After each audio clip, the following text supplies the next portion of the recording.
কোরবানির গোস্ত খেয়ে এক একটা শৈলে যখন 9 মণ করে চর্বি জমছে, চিন্তা করলাম জাউরামি কইরা চর্বিটা কমে আসি। যেই কথা সেই কাজ, বন্ধুরা সবাই মিলে চলে গেলাম মাছ ধরতে রাতে ফিশ বারবিকিউ করার জন্য। এর মধ্যে নাইমেই কইতাছে সর্বপ্রথম জাল আমি মারুম, মাছ সবার আগে আমিই ধরুম।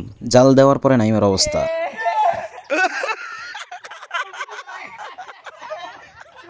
তারে কইলাম তুই ভুলেও আর জালের ধারে কাছে আবি না, আর শ্বশুরবাড়ি গিয়ে তো ভুলেও জাল মারবি না।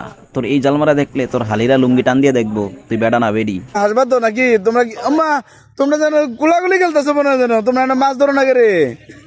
এদিকে কাউসারের এই জ্ঞান শুই না মামুনের মটকাটা গেছে গরম হইয়া, কয় পানিতে নাম আর নহে প্যাক মারুম। যেই কথা সেই কাজ, তারে ধাক্কায় পানিতে নামাইছে।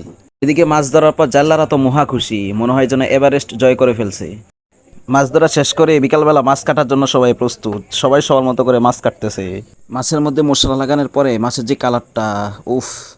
মাছ ধরতে যত না কষ্ট হয়েছে তার চেয়ে বেশি কষ্ট হয়েছে কয়লাতে আগুন ধরাইতে, কারণ আমাদের কয়লাগুলো ছিল সামান্য ভিজা। এদিকে আমার বন্ধুরা যেভাবে মাছের দিকে তাকিয়ে আছে, মনে হয় যেন গত 16 বছরের ক্ষুধার্ত তারা। আর আমাদের ওমানি শেফ ফয়সালের কথা না বললেই না হয়, যে বারবিকিউটা সে বানাইছে জাস্ট অতুলনীয়।